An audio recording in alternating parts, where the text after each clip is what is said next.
Hello friends, வணக்கம்.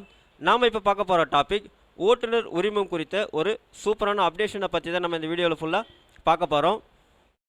நாம் வீடியோவை பார்க்குறதுக்கு முன்னாடி நீங்கள் இது வரைக்கும் நம்ம சேனலை சப்ஸ்கிரைப் பண்ணலைன்னா மறக்காமல் சப்ஸ்கிரைப் பண்ணிங்க. கூடவே பக்கத்தில் இருக்கக்கூடிய பெல் ஐக்கானை கிளிக் பண்ணி ஆல் அப்படின்ற ஆப்ஷனை செலக்ட் பண்ணிங்க.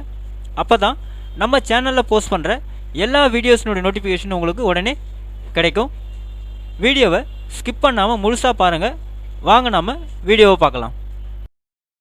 அதாவது புதிய ஓட்டுநர் உரிமம் மற்றும் பழைய ஓட்டுநர் உரிமத்தை புதுப்பிப்பதற்கு பார்த்தீங்கன்னா மருத்துவ சான்று கட்டாயம் என தமிழ்நாடு போக்குவரத்து மற்றும் சாலை பாதுகாப்பு ஆணையர் உத்தரவிட்டுள்ளார்.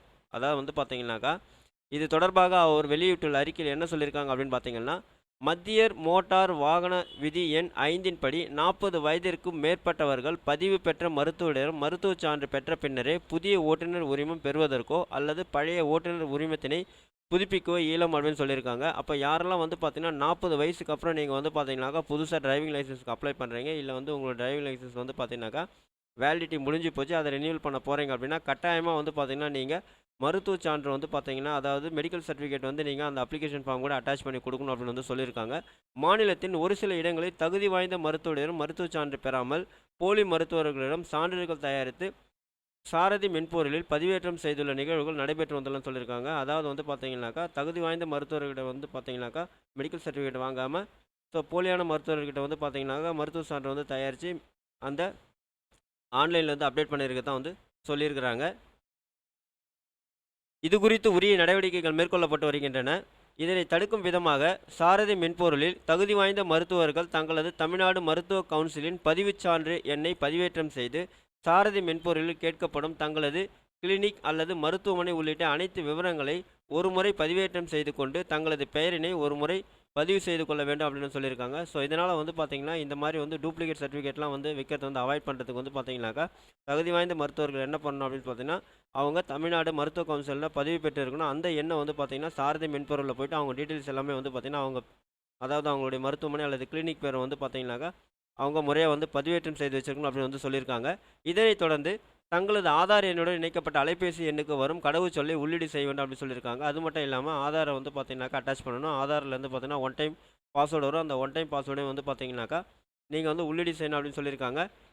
இதனை முடித்த பின்பு அவர்கள் சமர்ப்பித்த ஆவணங்கள் சரிபார்க்கப்பட்டு அவர்கள் சாரதி மென்பொருளை பயன்படுத்தி விண்ணப்பதாரர்கள் மருத்துவ சான்றினை பதிவேற்றம் செய்வதற்கு அனுமதிக்கப்படும் அப்படின்னு சொல்லியிருக்காங்க. ஸோ இவங்க கொடுக்கக்கூடிய இன்ஃபர்மேஷன்ஸ் எல்லாமே பார்த்தீங்கன்னாக்கா சரிபார்க்கப்பட்டு அதன் பிறகு பார்த்தீங்கன்னா சாரதி மென்பொருளில் விண்ணப்பதாரர்கள் மருத்துவ சான்றினை பதிவு செய்யறதுக்கு அனுமதிக்கப்படதான் சொல்லியிருக்காங்க.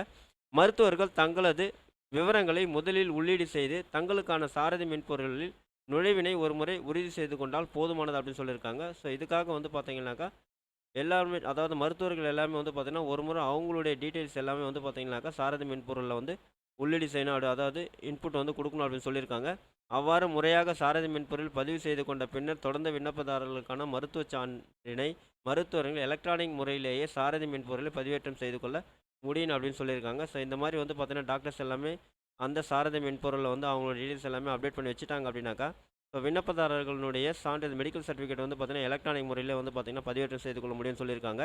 எனவே தமிழ்நாடு மருத்துவ கவுன்சிலில் பதிவு பெற்ற மருத்துவர்கள் மட்டுமே சாரதி மென்பொருளை இனி பயன்படுத்தி விண்ணப்பதாரர்களுக்கான மருத்துவ சான்றிதழை மின்னணு வாயிலாக மட்டுமே பதிவேற்றம் செய்ய இயலும் அப்படின்னு சொல்லியிருக்காங்க. இதன் மூலம் போலி மருத்துவர்கள் மூலம் வழங்கப்பட்ட மருத்துவ சான்றை முறைகேடாக பயன்படுத்தி வந்தது தடுக்கப்பட்டுள்ளது அப்படின்னு சொல்லியிருக்காங்க. இந்த சாரதி மென்பொருளில் மருத்துவர்கள் தங்களது விவரங்களை உள்ளீடு செய்வது குறித்தும் தங்களது பதிவுகளை உறுதி செய்வது குறித்தும் நாளை அதாவது 11/6/2024 காலை 11 மணி அளவில் மாநிலம் முழுவதிலும் உள்ள அந்தந்த வட்டார போக்குவரத்து அலுவலர்கள் மூலம் ஒரு செயல்முறை விளக்கம் காண்பிக்கப்படும் அப்படின்னு சொல்லியிருக்காங்க. இதில் கலந்து கொண்டு தங்களது பதிவுகளை இறுதி செய்யும் முறைகள் குறித்து மருத்துவர்கள் அறிந்து கொள்ளலாம் அப்படின்னு தெரிவிச்சிருக்கிறாங்க. ஸோ அப்போது இந்த அப்டேஷன் மூலிமா என்ன அப்படின்னு பார்த்தீங்கன்னாக்கா இனி யாரெல்லாம் பார்த்தீங்கன்னாக்கா 40 வயசுக்கு மேலே நீங்கள் டிரைவிங் லைசன்ஸ் அப்ளை பண்ணுறீங்க, இல்லை ஓட்டுநர் உரிமத்தை பார்த்தீங்கன்னா புதுப்பிக்கிறீங்க அப்படின்னாக்கா ரினியூவல் பண்ணுறீங்க அப்படின்னா கண்டிப்பாக பார்த்தீங்கன்னா மெடிக்கல் சர்டிஃபிகேட் நீங்கள் அப்ளிகேஷன் ஃபார்மோட அட்டாச் பண்ணி கொடுக்கணும் அப்படின்றது தான் இந்த நியூ அப்டேட். இந்த வீடியோ உங்களுக்கு பிடிச்சிருந்தா லைக் பண்ணுங்கள், அதிகமாக உங்கள் ஃப்ரெண்ட்ஸ் அண்ட் ரிலேட்டிவ்ஸ்க்கு ஷேர் பண்ணுங்கள், கமெண்ட் பண்ணுங்கள். மீண்டும் ஒரு நல்ல வீடியோவில் சந்திப்போம். நன்றி.